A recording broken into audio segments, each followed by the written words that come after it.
ओम शांति and good morning. आज का जो स्वयमान हमारे सुखों के सागर शिव बाबा ने अपने बच्चों को दिया, जिनको वो सुखदाता बनाना चाहते हैं, तो स्वयमान रहा, मैं अति इंद्रिय सुख की अनुभवी आत्मा हूं। मैं अति इंद्रिय सुख की अनुभवी आत्मा हूं। I am the soul that experiences the supersensuous joy.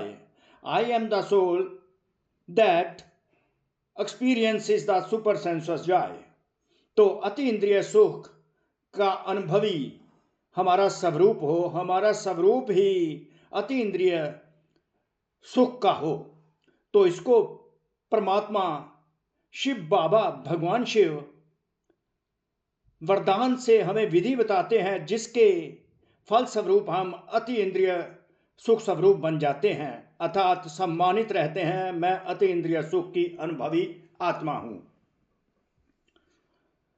तो वरदान रहा, शुभ चिंतन द्वारा ज्ञान सागर में समाने वाले अति इंद्रिय सुख के अनुभवी भव। शुभ चिंतन द्वारा ज्ञान सागर में समाने वाले अति इंद्रिय सुख के अनुभवी भव। अति इंद्रिय सुख के अनुभवी भव, इंद्रियों से परे का सुख जो होता है वो अति इंद्रिय सुख कहलाता है, और उसके अनुभवी बनना है। तो अति इंद्रिय सुख की अनुभवी आत्माएं कौन सी होती हैं? जो शुभ चिंतन द्वारा अपने ज्ञान सागर बाप सुप्रीम फादर शिव बाबा में समाये रहते हैं।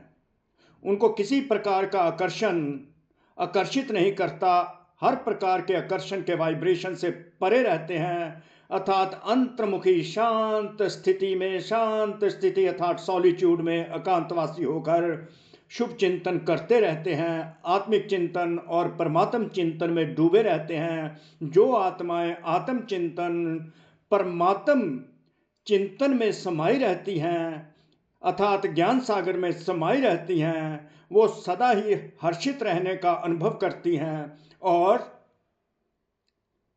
अति इंद्रिय सुखों के झूले में झूलती रहती हैं। तो हमें ये स्मृति में रखना है कि मैं अति इंद्रिय सुख की अनुभवी आत्मा हूं और मुझे सदा ही शुभ चिंतन में रहना है, अर्थात ज्ञान स्वरूप बनकर रहना है, आत्मिक स्वरूप बनकर रहना है। जैसे ही हम आत्मा के ज्ञान स्वरूप बन जाते हैं, सतोगुणी आत्मा के ज्ञान स्वरूप बन जाते हैं और अपने ज्ञान सागर शिव बाबा के ज्ञान में अर्थात ज्ञान मंथन करते रहते हैं, ज्ञान चिंतन मंथन करते रहते हैं, जिसको हम शुभ चिंतन कहते हैं, तो हमें हर्षित मुक्ता और अति इंद्रिय सुख का अनुभव होने लगता है। तो ये विधि है परमात्मा की। तो परमात्मा ने अपने शब्दों में क्या विधि बताई? जैसे सागर के अंदर रहने वाले जीव जंतु सागर में समाये हुए होते हैं, बाहर नहीं निकलना चाहते। मछली भी पानी के अंदर रहती है, सागर व पानी ही उसका संसार है। जिस प्रकार जीव जंतुओं में, सागर में रहने वाले जीव जंतुओं का संसार जो होता है वही सागर होता है, उसी में समाये रहते हैं, अर्थात उससे बाहर आना नहीं चाहते। बाहर आए तो उनका अंत हो जाता है। तो इसी प्रकार ये बहुत ही फाइन एग्जाम्पल एक्चुअली शिव बाबा ने हमको बताई कि जिस प्रकार जीव जंतु सागर में समाये रहते हैं, यही उनका संसार होता है, बाहर नहीं निकलना चाहते। अगर मछली को पानी के अंदर से बाहर निकालते हैं तो वो तड़फती है और अल्टीमेटली उसका एंड हो जाता है।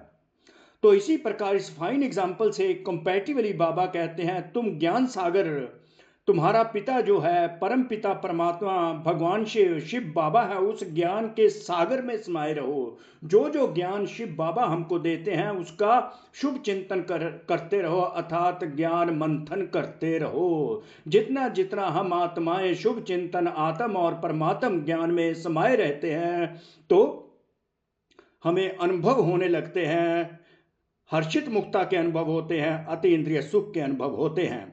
तो जिस प्रकार जीव जंतु ज्ञान सागर में समाये हुए रहते हैं और वही उनका संसार होता है, तो हम बच्चों का संसार भी ज्ञान सागर शिव बाबा है। तो शिव बाबा के ज्ञान में हम समाये रहें।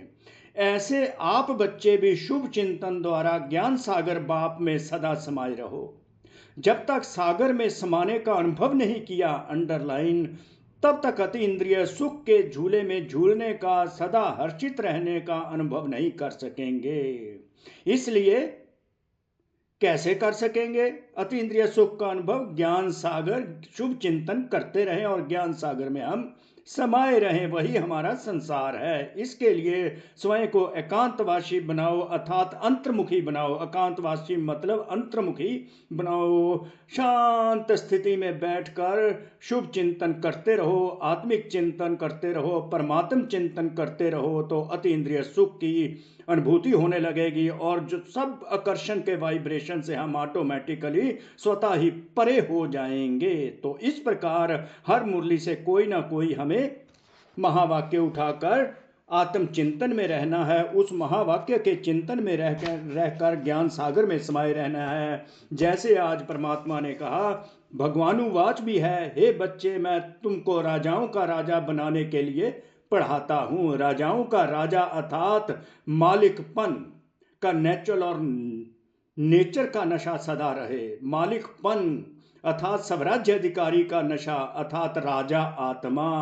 स्वराज्य अधिकारी बाबा बनाना चाहते हैं कि अथॉरिटी की निशानी है सदा हर कार्य में डबल लाइट और खुशी की अनुभूति होती है और रिजल्ट सदा सफलता सहज अनुभव होती है। लास्ट संडे की अव्यक्त मुरली से महावाक्य है, स्वराज्य अधिकारी अर्थात राजाओं का राजा, स्वराज्य अधिकारी आत्माएं बाबा हमको बना रहे हैं। अगर ये नशा हमें सदा रहता है तो हमें खुशी की अनुभूति होती है, अति इंद्रिय सुख का अनुभव होता है और हर कार्य में हमें सहज सफलता प्राप्त होती है। ऐसे हम शुभ चिंतन करते रहें तो हमें अति इंद्रिय सुख की अनुभूति होती रहेगी। हम पवित्र बनते जाएंगे, सतो प्रधान बनते जाएंगे। सतो प्रधान आत्मा ही सदा अति इंद्रिय सुख का अनुभव कर सकती है, प्रोवाइडेड शुभ चिंतन करते रहे तो इस प्रकार शिव बाबा की दिल से शुक्रिया।